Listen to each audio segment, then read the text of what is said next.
Students, our next topic is drifting forces in the continental movement. So, what is the drifting force? The first definition is written. Drifting forces refer to the mechanisms proposed by the geologist Alfred Wegener. It's related to the plate tectonic theory and the seafloor spreading. Later on, you will going to know about this, and which explains the movement of the continents, which is our basic topic of this study. And this include the polar fleeing force, which is related to the Earth's rotation, and the tidal force caused by the gravitational pull of moon and sun on Earth's ocean. That means there is a both the heavenly bodies attraction power is going on Earth's surface and the ocean water is going uprise.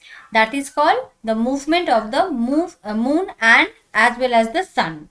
Both of their gravitational pull is recognized as the factors for the Earth's ocean's gravitation. So Wegener theorized that the over millions of years, these forces could contribute to the continental drift. These two forces, gravitational pull of moon and sun. So this idea was largely dismissed by the contemporary scholars and who believed these forces were insufficient for the large scale movement. Large scale movement of what? Of drifting forces in the continental movement. Come to the example.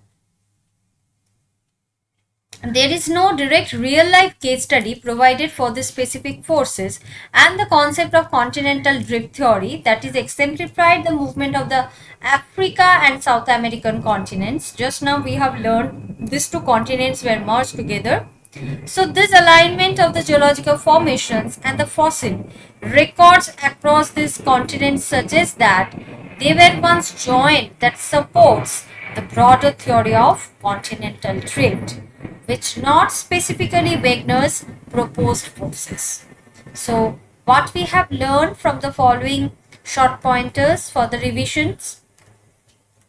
Polar fleeing theory. This is a new part for you yourself, that it's related to the Earth's rotation and which affects the continental movement. That is called polar fleeing theory. Second is tidal force.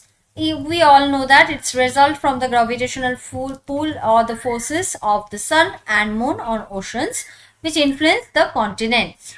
Wegener's theory, he was the geologist who made this postulations of this theory. It suggested these forces could cause continental drift over millions of years ago. And the scholarly rejections, that means contemporary experts, they doubted that the sufficiency of these forces for continental movement. Continental drift evidence, what it is? The separation of the continents. Two continents is our major concern. The first one is Africa and the second one is South America. These two continents were supporting the general idea of continental drift. That is the theory.